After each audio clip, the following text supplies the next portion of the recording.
Hey everyone, this is Neha and welcome back to my channel. कैसे हैं आप सब? आई होप आप बहुत बढ़िया होंगे। आज का हमारा हिंदी ग्रामर का टॉपिक है समास, जो कि बहुत इंपॉर्टेंट है और थोड़ा सा डिफ़िकल्ट टॉपिक है।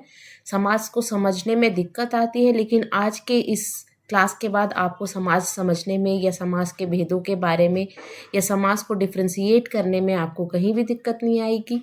तो चलिए आज हम बहुत ही ईजी वे में समास को पढ़ते हैं और समझते हैं।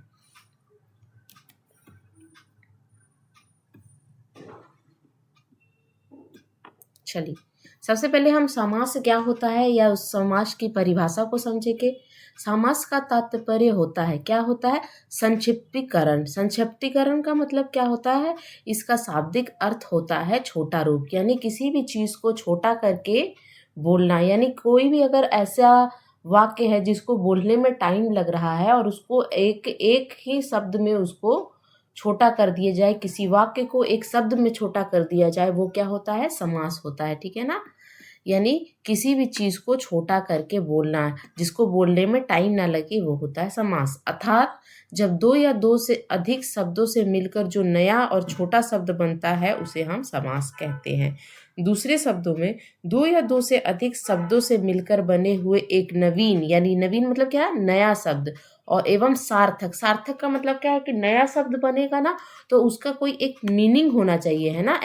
ऐसा नहीं कि नया शब्द होना और उसका कोई मतलब ही नहीं निकल रहा होगा। तो एक नया यानी नवीन शब्द बनेगा और वो क्या होगा? सार्थक शब्द होगा, जिसका कोई अर्थ हो, उसको हम समास कहते हैं। ठीक है ना? समास किसको कहते हैं? संक्षिप्तीकरण को कहते हैं, यानी छोटा करके किसी शब्द को बोलना जो कि सार्थक हो। ठीक है? जैसे हाथ के लिए कड़ी। हाथ के लिए कड़ी को हम क्या बोलेंगे? हथकड़ी। छोटा करके बोले ना। अब इसको बोलने में टाइम लग रहा है और बहुत ज़्यादा क्या किया जा रहा है? ज़्यादा शब्दों का प्रयोग किया जा रहा है। नील और कमल, तो सीधे हम क्या बोल देंगे? नील कमल, है ना? हाथ के लिए कड़ी, हथकड़ी। अब किसी को ये थोड़ी ना बोलेंगे कि जाओ हाथ के लिए कड़ी ले आओ, ऐसा नहीं बोलेंगे। क्या बोलेंगे? हथकड़ी ले आओ, है ना? तो बोलने में भी आपको सुविधा होगी और वो सार्थक भी तो शब्द बना। हाथ के लिए कड़ी को क्या बोलेंगे? हथकड़ी बोलेंगे। नील और कमल को क्या बोलेंगे? नील कमल बोलेंगे। ठीक है ना? तो ये क्या है? समास। समास यानी किसी भी दो या दो से अधिक शब्द को एक साथ जोड़ के एक नया सार्थक शब्द बनता है वो, और जो कि छोटा होता है ना? इस चीज़ पर आपको फोकस करना है कि छोटा रूप या संक्षिप्तीकरण को हम क्या बोलते हैं? समास कहते हैं। ठीक है?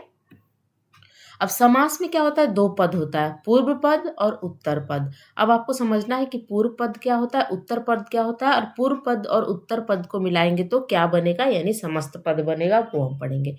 समास संरचना में दो पद होते हैं। कितने पद होते हैं? दो पद होते हैं। आपको याद रखना है, अगर एग्जामिनेशन में क्वेश्चन में आए कि समास में कितने पद होते हैं, तो दो पद होते हैं। कौन कौन से? तो एक पूर्व पद और दूसरा उत्तर पद। पहले पद को पूर्व पद कहा जाता है। पूर्व मतलब क्या हुआ? पहला। और दूसरे पद को उत्तर पद कहते हैं, यानी दूसरे वाले पद को क्या बोलेंगे? उत्तर पद, और पहले वाले को पूर्व पद। इन दोनों से जो नया शब्द बनता है उसे समस्त पद कहेंगे, है ना? अब क्या है? पहला शब्द हो गया पूर्व पद, ये हो गया पूर्व पद, और ये हो गया उत्तर पद। यानी हाथ क्या हो गया? पूर्व पद, और कड़ी हो गया उत्तर पद। दोनों से जो मिलेगा उसको क्या बोलेंगे? दोनों से मिलके जो नया शब्द बनेगा उसको क्या कहेंगे? समस्त पद। समझ में आया? अब देखिए यहाँ पे मैंने एग्जाम्पल भी डाला है। पूजा घर, है ना? पूजा घर एक समस्त पद है। किन दो पूर्व पद से मिला है? पूजा से और घर से, है ना? यानी पूजा के लिए घर अगर बोला जाए तो पूजा के लिए घर में एक पूजा पूर्व पद हुआ और घर क्या क्या हुआ? उत्तर पद। दोनों से मिला के क्या बना? पूजा घर बना, और पूजा घर क्या हो गया? समस्त पद हो गया, है ना? तो अगर क्वेश्चन आए कि पूजा घर क्या है? उत्तर पद है, पूर्व पद है या समस्त पद है, तो पूजा घर क्या है? समस्त पद है। कैसे समस्त पद है? क्योंकि ये पूजा और घर से मिलकर बना है। पूजा होगा पूर्व पद और घर होगा उत्तर पद। उसी तरह राजपुत्र, है ना? राजपुत्र क्या है? समस्त पद है। किससे बना है? राजा और पुत्र से। राजा क्या है? पूर्व पद, और पुत्र क्या है? उत्तर पद। यानी राजा का पुत्र, है ना? समास विग्रह के बाद क्या बन गया? राजपुत्र। ठीक है? चलिए नेक्स्ट पढ़ते हैं।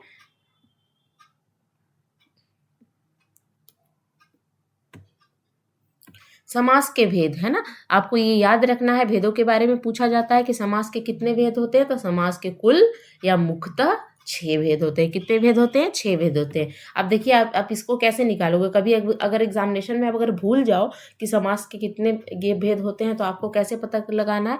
समास के लास्ट में क्या लिखा है? मास। मास का मतलब होता है महीना। महीना कितना होता है? 12। कितना होता है? 12 मंथ का महीना होता है ना। और इसको अगर 2 से डिवाइड कर दो और इसका आधा कर दो तो कितना होता है? 6। यानी समास कितने होते हैं? 6 होते हैं, ठीक है ना। कौन सा? अव्ययभाव समास पहला, तत्पुरुष समास, कर्मधार समास, द्विगु समास, द्वंद्व समास और बहुब्रीहि समास। ये 6 समास के भेद होते हैं। यानी समास के भेद कितने होते हैं? 6 होते हैं। चलिए आगे करके एक एक करके सारे भेदों को हम समझेंगे, ठीक है।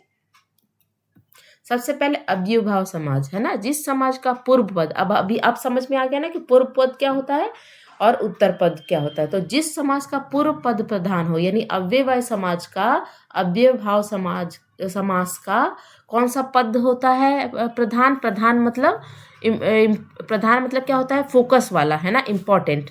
तो कौन सा पद इम्पोर्टेंट होता है? पूर्व पद। पूर्व पद मतलब पहला पद। और वह अव्यय होता है। अव्यय मैंने पढ़ाया है ना, जो किसी लिंग, वचन और कारक के आने के बाद भी नहीं बदलता, उसको क्या बोलते हैं? अव्यय या अविकारी शब्द कहते हैं। वो अव्यय हो और उसे अव्ययभाव समास कहते हैं। देखिए अव्ययभाव समास कैसे कहते हैं? यहाँ पे नाम ही से अव्ययभाव आया है ना। यहाँ पे क्या लिखा है? अव्ययभाव समास, यानी ऐसा पूर्व पद जो कि अव्यय है उसको अव्ययभाव समास कहते हैं, ठीक है ना।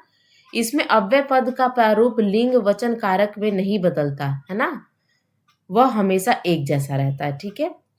इसमें पहला पद उपसर्ग होता है। एक और ट्रिक है। एक और ट्रिक क्या है कि पहला पद उपसर्ग होता है। अब आपने उपसर्ग और प्रत्यय के बारे में पढ़ा होगा। उपसर्ग क्या होता है? प्रीफिक्स। और प्रत्यय क्या होता है? प्रत्यय बाद में आता है और उपसर्ग क्या होता है? पहले आता है। उपसर्ग किसी भी शब्द में पहले आकर उसकी पहचान को बदल देता है और शब्द को चेंज कर देता है, उसको क्या बोलते हैं? उपसर्ग कहते हैं। तो अव्ययभाव समाज को पहचानने का एक बहुत ही अच्छा तरीका ये है कि पहला पद प्रधान होता है और वो क्या होता है? अव्यय होता है, और वो उपसर्ग होता है, ठीक है ना। वो उपसर्ग होता है। जैसे उपसर्ग क्या हो गया? अ, आ, अनु, प्रति, हर, भर, भर, नी, नीर, यथा, यावत आदि क्या है? उपसर्ग शब्द का बोध होता है, ठीक है ना। तो आपको क्या समझ में आया कि अव्ययभाव समाज का पूर्व पद यानी पहला पद प्रधान होता है और पहला पद क्या होता है? उपसर्ग होता है। उपसर्ग का मतलब होता है प्रीफिक्स, जो शब्द के पहले आता है। जैसे प्रति से बहुत सारे बन जाएंगे, प्रतिदिन, है ना। और क्या बन सकता है? प्रति से बहुत सारे शब्द बनते हैं ना। हर से शब्द बन सकता है, भर से समझ जाता है, आ से बन सकता है। अब एग्जाम्पल के थ्रू हम समझेंगे।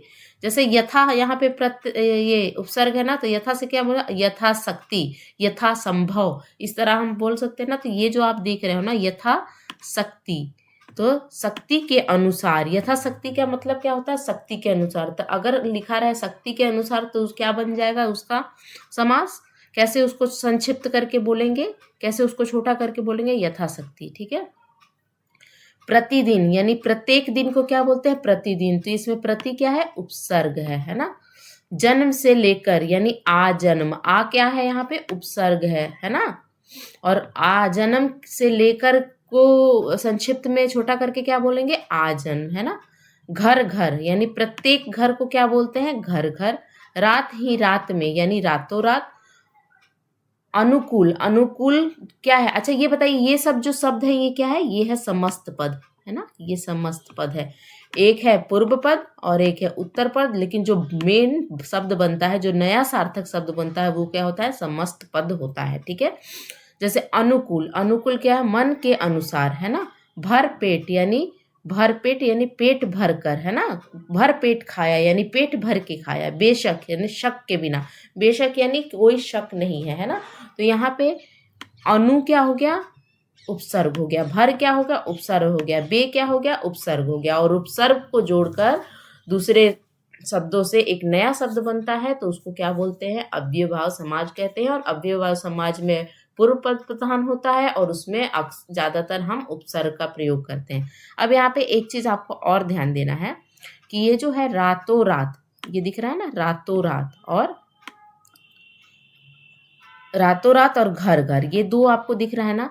इस तरह के भी जब आते हैं ना शब्द, तो ये क्या होते हैं, ये होते हैं अव्ययभाव समास। कैसे होते हैं, देखिए इसमें वो भी शब्द चुन लिए जाते हैं जो कि पुनरुक्ति वाले होते हैं। जैसे हम लोग बोलते हैं ना अभी अभी, कभी कभी, दो बार पुनरुक्ति हो रही है यानी रिपीटेशन हो रहा है, तो रिपीटेशन वाले शब्द भी क्या होते हैं, अव्ययभाव समास में आते हैं। ठीक है ना। चलिए नेक्स्ट समास को हम पढ़ते हैं। नेक्स्ट है तत्पुरुष समास, जिस समास का उत्तर पद प्रधान होता है। इससे पहले वाले में कौन सा पद प्रधान था, पूर्व पद यानी पहला पद, लेकिन तत्पुरुष समास का उत्तर पद प्रधान होता है यानी दूसरा वाला पद। और पूर्व पद गौण होता है, वो उसे तत्पुरुष समास कहते हैं। यह कारक से जुड़ा हुआ समास है, यानी कौन सा समास कारक चिन्हों से जुड़ा होता है, तो वो तत्पुरुष समास। यानी कारक आपने पढ़ा होगा ना, कर्ता ने, कर्म को, कर्ण से, संप्रदान के लिए, अपादान, इस तरह का पढ़ा होगा ना। तो वही कारक चिन्हों से बना हुआ समास क्या होता है, तत्पुरुष समास, है ना। इस समास में साधारणतः प्रथम पद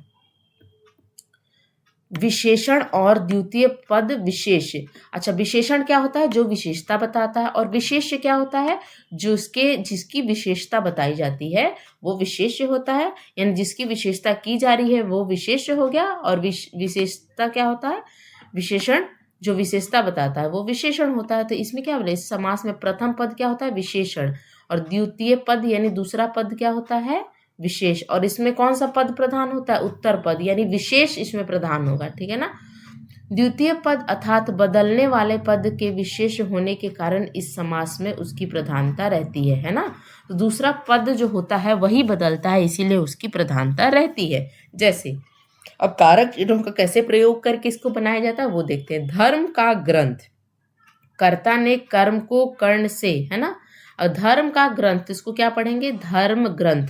राजा का कुमार, राजकुमार। तुलसीदास कृत, यानी तुलसी द्वारा कृत। ठीक है ना। तो यहाँ पे देखिए, यहाँ पे का आ रहा है, का, यहाँ भी का आया, और यहाँ पे क्या आया, द्वारा। ये सब क्या है, कारक चिन्ह है। कारक चिन्हों से इसमें क्या हो रहा है, बदलाव हो रहा है, और उसका उत्तर पद प्रधान होता है ना। और पहला पद विशेषण होता है और दूसरा पद विशेष्य होता है, और विशेष की ही प्रधानता रहती है, इसीलिए इसी के अकॉर्डिंग चेंज होता है। ठीक है। अब देखते हैं कैसे कारक चिन्हों का प्रयोग होता है। ठीक है। जैसे अब देखिए, कर्ता ने कर्म को, कर्ता ने कर्म को हो गया ना, तो कर्ता वाला नहीं लेंगे, पहला नहीं लेंगे और लास्ट नहीं लेंगे, और ये टोटल 6 कारक चिन्ह लेंगे। जैसे कर्म से स्टार्ट करेंगे, कर्ता को छोड़ देंगे, कर्ता से स्टार्ट होता है ना कारक। कर्ता ने कर्म को कर्ण से, संप्रदान के लिए आपादान से अलग होने का बोध, संबंध का के की, ना ने नी, रा रे री, अधिकरण में पर, और एक संबोधन होता है ना, तो वो नहीं लेंगे, और कर्ता नहीं लेंगे। कितने होते हैं, 8 होते हैं ना। 8 में से 6 को ही लेना है, पहला वाला और आखिरी वाला को छोड़ देंगे, और कर्म से स्टार्ट करेंगे, कर्म को कर्ण से। अब यहाँ पर देखिए, यहाँ पे का आया है ना दोनों में, तो कौन सा आया है, कौन सा यूज हुआ है, देखिए यहाँ पे संबंध का के की वाला का इसमें यूज हुआ है ना, ये का के की। अब क्या था, तुलसी कृत, तुलसी द्वारा कृत, यानी उनके द्वारा लिखा हुआ है ना। तो यहाँ पे देखिए, वहां पे कौन सा कारक चिन्ह हुआ है, कर्ण कारक चिन्ह, है ना, से के द्वारा, है ना। जैसे यहाँ पर दिया हुआ है वाल्मीकि चरित्र, यानी वाल्मीकि द्वारा रचित। वाल्मीकि चरित्र को क्या बोलेंगे, वाल्मीकि रचित को क्या बोलेंगे, वाल्मीकि द्वारा रचित, यानी वाल्मीकि ने लिखा है इसीलिए वाल्मीकि रचित कहते हैं, और वाल्मीकि द्वारा रचित। तो इसमें कौन सा हो गया, कर्ण कारक। अब जैसे देखिए, ग्रंथकार, ग्रंथ को लिखने वाला, ग्रंथकार किसको कहते हैं, जो ग्रंथ को लिखते हैं ना, उसको ग्रंथकारक कहते हैं। तो यहाँ पर भी देखिए कारक चिन्ह कौन सा आया, कर्म आया है ना। कर्म में को होता है ना, कर्ता ने कर्म को, ये आपको रट लेना है ना, कर्ता ने कर्म को कर्ण से, संप्रदान के लिए आपादान से। आपादान क्या होता है, किसी भी चीज को अलग करना, अलग होने का बोध। जैसे अलग होने का बोध, जैसे पेड़ से पत्तियों का गिरना, तो पेड़ से पत्तियां अलग हो रही हैं, तो वहां पे कौन सा कारक होता है, आपादान कारक। ठीक है। संबंध काके की, रारेरी, जैसे अब देखिए, संप्रदान का एक हम देख लेते हैं, क्या है, सत्याग्रह, सत्य के लिए आग्रह, है ना, तो के लिए आ गया ना। सत्याग्रह में कौन, अब पूछे, अब आपका क्वेश्चन आ जाएगा कि बताइए सत्याग्रह में कौन सा समास है, तो आप इसको विग्रह करके देखिएगा, सत्य के लिए आग्रह, तो ये कौन सा हो गया, अरे ये तो इसमें तो कारक चिन्ह आ रहा है, यानी के लिए आ रहा है, तो के लिए आ रहा है, ये तो तत्पुरुष समास होगा, क्योंकि तत्पुरुष समास में ही हम क्या करते हैं, कारक चिन्हों का प्रयोग करते हैं।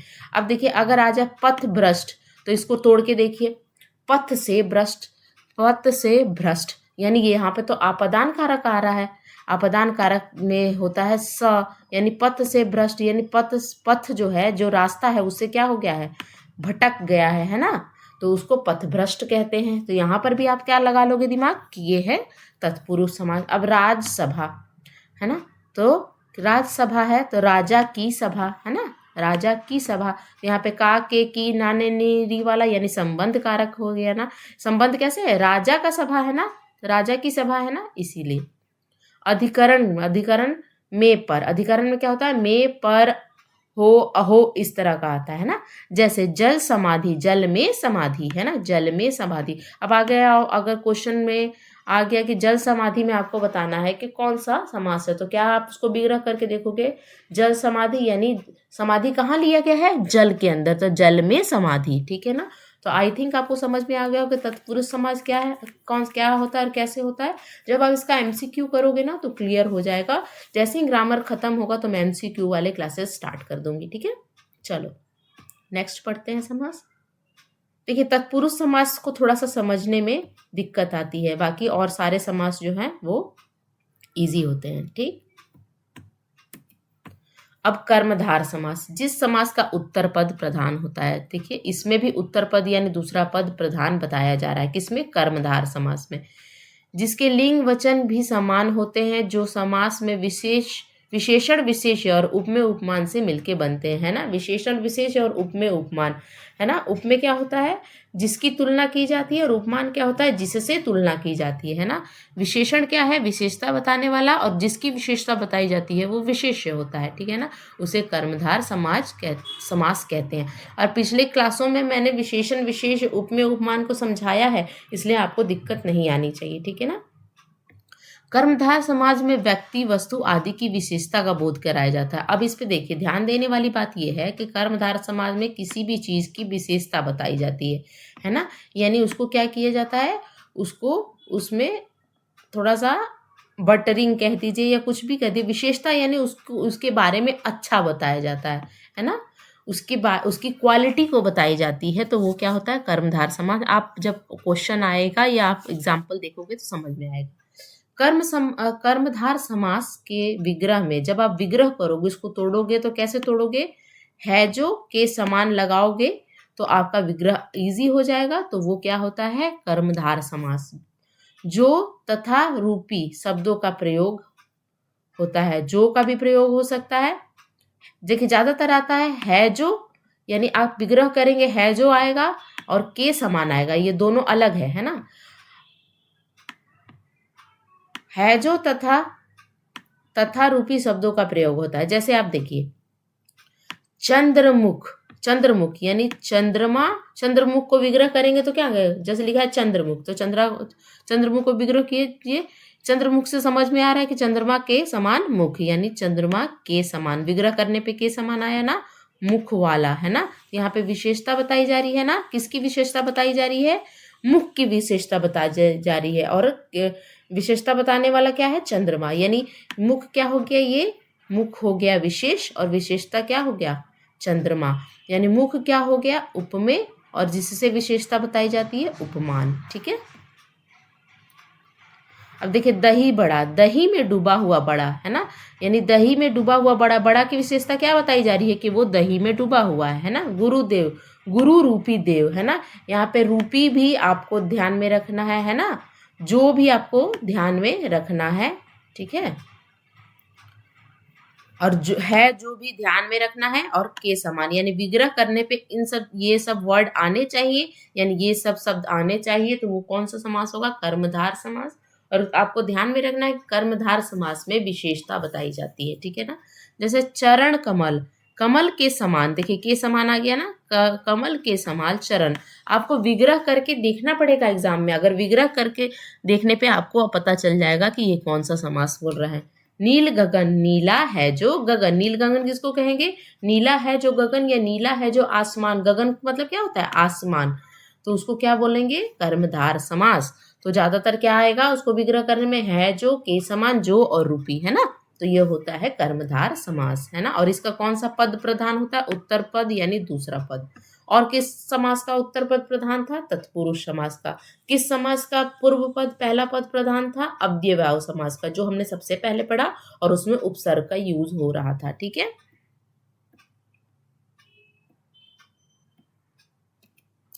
अब है द्विगु समास। द्विगु समास में पूर्व पद संख्यावाचक होता है। द्विगु समास में कौन सा पद संख्यावाचक होता है, पूर्व पद यानी पहला व, और कभी कभी उत्तर पद भी संख्यावाचक होता हुआ दिखा जा सकता है। इस समास में प्रयुक्त संख्या किसी की समूह को दर्शाता है, किसी किसी अर्थ को नहीं, है ना, समूह को दर्शाता है किसी के अर्थ को नहीं। इससे समूह और समाहार का बोध होता है, उसे द्विगु समास कहते हैं। देखिए द्विगु समास को समझने का सबसे अच्छा तरीका है कि संख्या में होगा, है ना, यानी संख्या यानी नंबर में दिखेगा, है ना, ये समास, तो आपको समझ में आ जाएगा। जैसे देखिए पहला क्या है, त्रिलोक, है ना, त्रि मतलब क्या होता है तीन, यानी तीनों लोकों का समाहार क्या होता है, त्रिलोक होता है ना।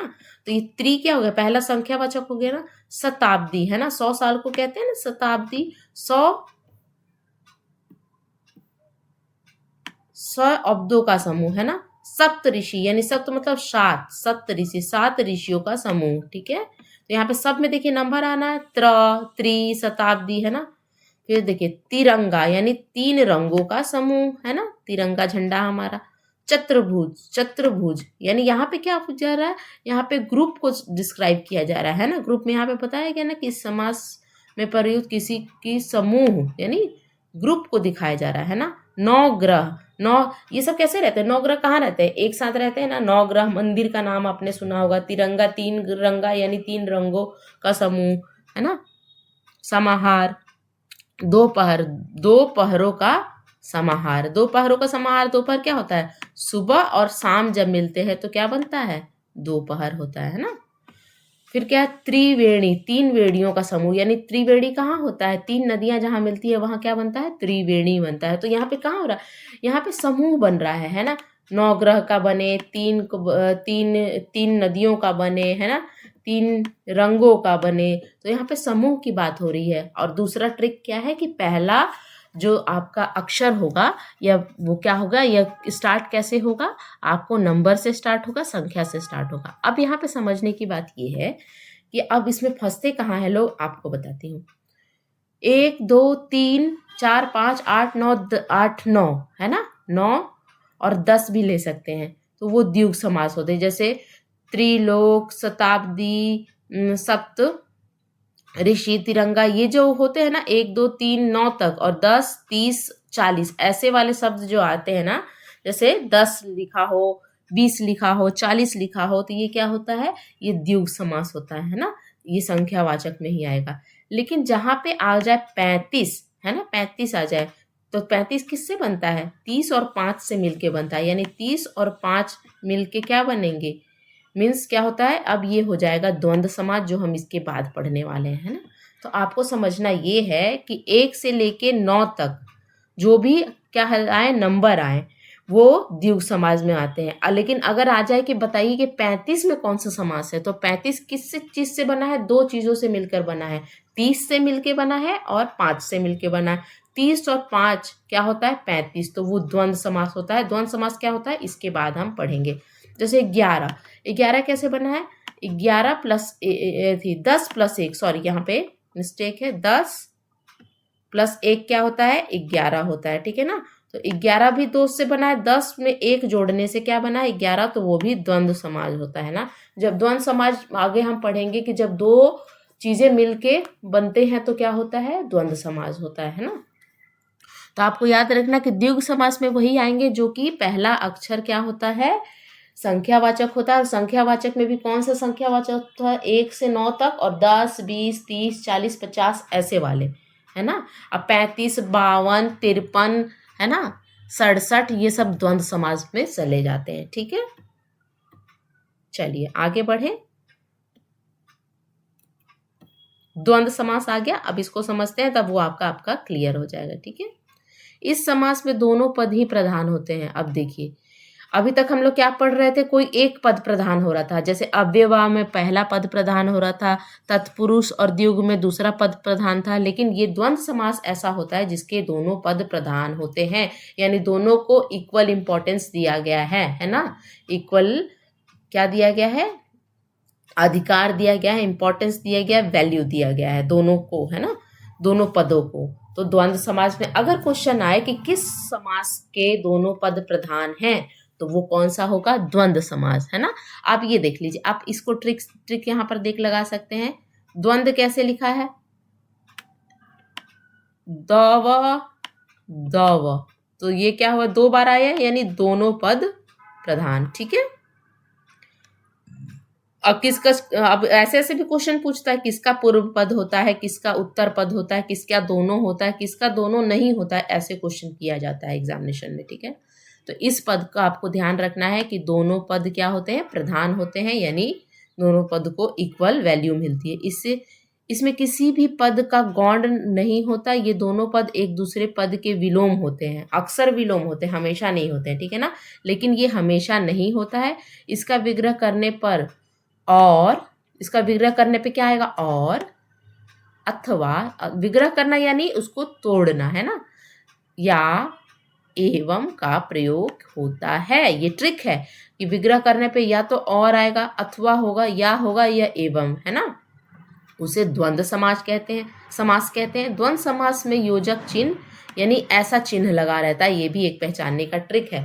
तो आपको पहचानने का ट्रिक क्या है कि दोनों पद प्रधान होते हैं। ठीक है ना, नाम से समझ में आ रहा है कि दोनों पद प्रधान होते हैं। दोनों अक्सर की बात हो रही है, हमेशा नहीं। अक्सर क्या होते हैं, एक दूसरे के विलोम होते हैं, यानी उल्टे होते हैं एक दूसरे के। तीसरा समझने वाला ट्रिक है क्या, कि दोनों को विग्रह करने पे या तो और आएगा, या तो अथवा आएगा, या तो आएगा, या तो एवं आएगा। और दोनों पद में कौन सा योजक चिन्ह होगा, ऐसा वाला योजक चिन्ह होगा, है ना, या होगा, है ना, उसे हम क्या बोलते हैं, द्वंद्व समास कहते हैं। अब एग्जाम्पल से समझ में आएगा, राधा कृष्ण, है ना, राधा कृष्ण, तो राधा भी इंपॉर्टेंट है, कृष्ण भी इंपॉर्टेंट है, तो इसको विग्रह करेंगे कैसे, राधा और कृष्ण। अन्न जल, अन्न और जल, अन्न भी जरूरी है, जल भी जरूरी है ना, तो दोनों प्रधान हुए ना, तो अन्न और जल। नर नारी, नर नारी ये क्या हो गया, एक दूसरे का विलोम बोला था ना, कि विलोम अक्सर विलोम होते हैं, नर और नारी, तो और योजक चिन्ह लग रहा है ना, और से अलग हो रहा है ना। और यहाँ पे देखिए योजक चिन्ह कौन सा है, ये डैश वाला मिलता है। ठीक है ना, देश विदेश, देश और विदेश।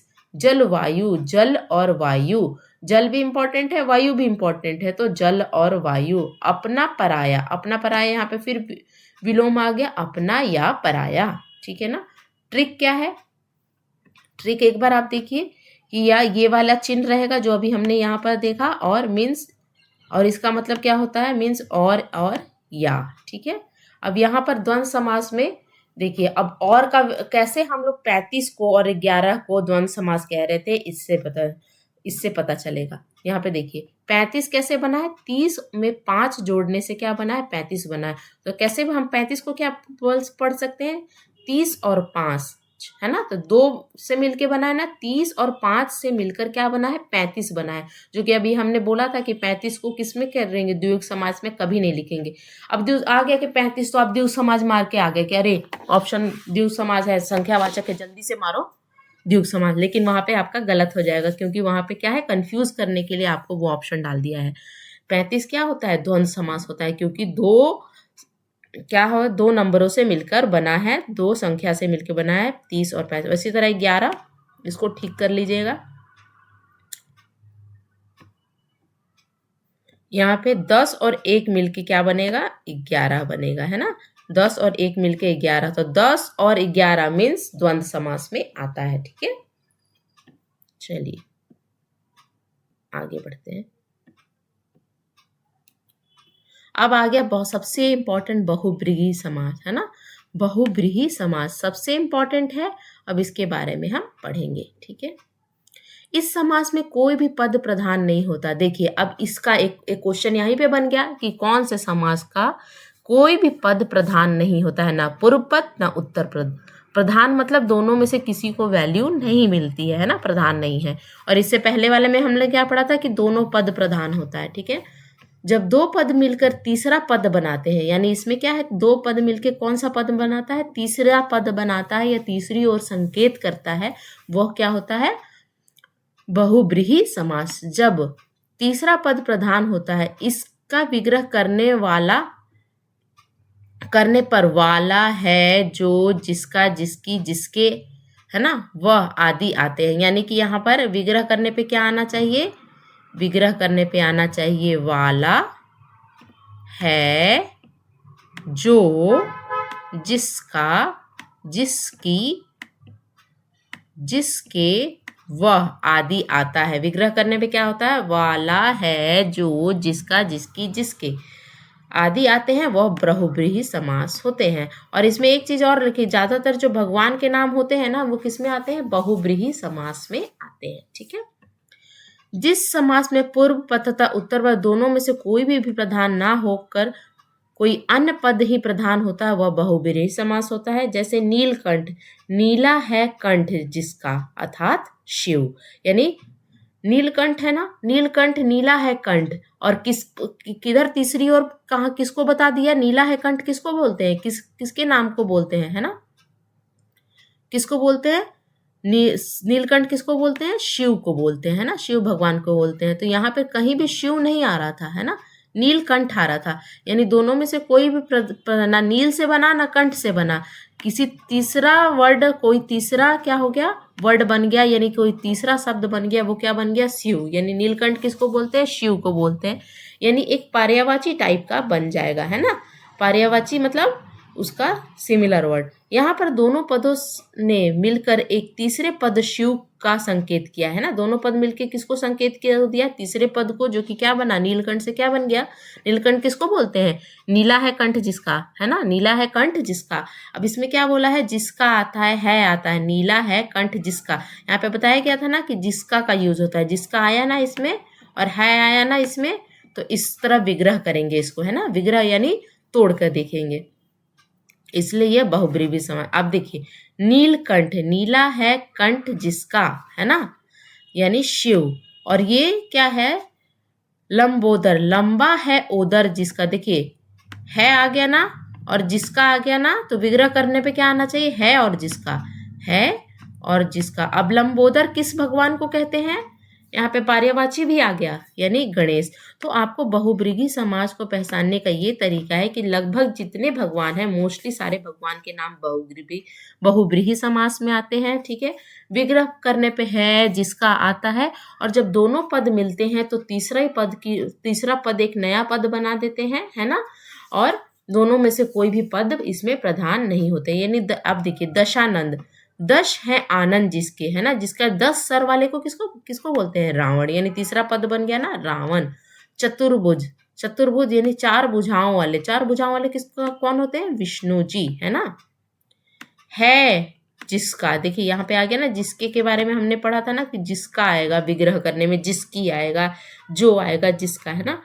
पीताम्बर, पीला है वस्त्र जिसका, जिसके, यानी पीला वस्त्र धारण कौन करता है, भगवान श्री कृष्ण, है ना। तो ये तीसरा पद क्या बन गया, कृष्ण बन गया, है ना। त्रिनेत्र, 3 नेत्र हैं जिसके, किसके 3 नेत्र हैं, शिव जी के। तो है जिसका यहाँ भी आ गया, है जिसका यहाँ भी आ गया, तो ये क्या हो गया, बहुव्रीहि समास हो गया। देखिए लेकिन यहाँ पर एक दिया है आपको मैंने, यहाँ पे कर्मधार क्यों लिखा है और यहाँ पर भी कर्मधार क्यों लिखा है। देखिए नीलकंठ और पीताम्बर ऐसे शब्द हैं जो कि कर्मधार समास में भी आते हैं। कर्मधार समास के भी क्या है, एग्जाम्पल है, सॉरी, नीलकंठ, है ना, नीला है कंठ जिसका, है ना। पीताम्बर, पीला है वस्त्र जिसका। ये दोनों जो है ये बहुव्रीहि समास में भी आते हैं और कर्मधार समास में भी आते हैं। लेकिन देखिए नीला है नीला है कंठ जिसका यानी शिव, और पीतांबर पीला है वस्त्र जिसका, है ना। तो ये क्या होता है, कर्मधार में भी आते हैं और बहुब्रीहि में। अगर ऑप्शन में कर्मधार भी दिया है बहुब्रीहि भी दिया तो आप प्रेफरेंस किसको देंगे, बहुब्रीहि समास को देंगे, है ना। अगर दोनों ऑप्शन में दिया है, नीलकंठ दे दिया और बोला है कि बताइए कर्मधार होगा, तत्पुरुष होगा, अव्यय भाव होगा या बहुब्रीहि होगा, तो आपको किसको टिक लगा के आना है, आपको लगा के आना है बहुब्रीहि समास को, ठीक है ना, क्योंकि इसको प्राथमिकता दी गई है ना। अगर पीतांबर आए तो किसको आप दीजिएगा, पीतांबर आए और फिर उसी तरह ऑप्शन रहे कि कर्मधार होगा, बहुब्रीहि होगा और तत्पुरुष होगा या अव्यय भाव होगा, तो आप क्या बोलोगे, बहुब्रीहि होगा। लेकिन जब ये दोनों वर्ड आ जाए, पीतांबर और नीलकंठ, है ना, इसको नोट कर लीजिएगा कहीं भी कि ये दोनों जब आ जाए तो ये किसके एग्जाम्पल होते हैं, ये बहुब्रीहि के भी होते हैं, कर्मधार के भी होते हैं। अगर ऑप्शन में दोनों आता है तो आप प्रेफरेंस बहुब्रीहि को देंगे, यानी बहुब्रीहि टिक करके आएंगे। अगर ऑप्शन में बहुब्रीहि नहीं आता है तब आप कर्मधार को टिक करके आओगे, ठीक है ना। जब बहुब्रीहि, अगर मान लीजिए अगर बहुब्रीहि नहीं है तो कर्मधार को, कर्मधार नहीं है तब तो बहुब्रीहि को, तो किसी भी मतलब बहुब्रीहि किसी भी कंडीशन में होगा, लेकिन बहुब्रीहि नहीं होगा तभी आप कर्मधार को टिक करके आओगे, ठीक है ना। तो हमने क्या पढ़ा, हमने आज पढ़ा कि समास क्या होता है, किसी भी चीज को छोटा करके संक्षिप्तीकरण करके जब हम किसी भी चीज को पढ़ते हैं, हमको पढ़ने में टाइम कम लगता है, वो क्या होता है, ये वो समास होता है ना। समास में दो पद होते हैं, उत्तर पद और पूर्व पद, और दोनों पद मिलके समस्त पद का निर्माण करते हैं। और हमने कहा क्या पढ़ा, समास के कुल 6 भेद होते हैं, 6 भेद होते हैं, यानी अव्यय भाव समास, तत्पुरुष समास, कर्मधार समास, द्विगु समास, द्वंद्व समास और बहुब्रीहि समास, ठीक है ना। बहुब्रीहि समास के कोई भी पद प्रधान नहीं होते। कौन सा समास है ऐसा जिसका दोनों पद प्रधान होते हैं, द्वंद्व समास के, जिसमें और का प्रयोग किया जा रहा था। कौन सा ऐसा समास है जिसका उत्तर पद पूर्व पद प्रधान होता है, तो अव्यय भाव समास। अव्यय भाव समास में हम उपसर्ग का यूज करते हैं। तो ये थे थोड़ा बहुत समरी था, और आशा करती हूँ आपको वीडियो अच्छा लगा होगा समास से रिलेटेड, और आपको समझ में आया होगा तो समास क्या होता है, उसके कितने भेद होते हैं। अगर अच्छा लगे तो please do like share and subscribe to my channel. अगर आपको इसमें कुछ इम्प्रूवमेंट चाहिए, अगर आपको चाहिए कि और मैं भी इसको अच्छे से पढ़ाऊँ, इसके MCQ जल्दी लेकर आऊँ, या आपको ऐसा लगता है कि कुछ कमी रहेगी, तो प्लीज़ कमेंट सेक्शन में ज़रूर बताइएगा, मैं कोशिश करूँगी उसको चेंज करने का। अगर वीडियो अच्छा लगे तो प्लीज़ लाइक कीजिएगा, शेयर कीजिएगा, है ना, एंड सब्सक्राइब तो जल्दी कर लीजिए, है ना। तो thank you so much for watching, bye.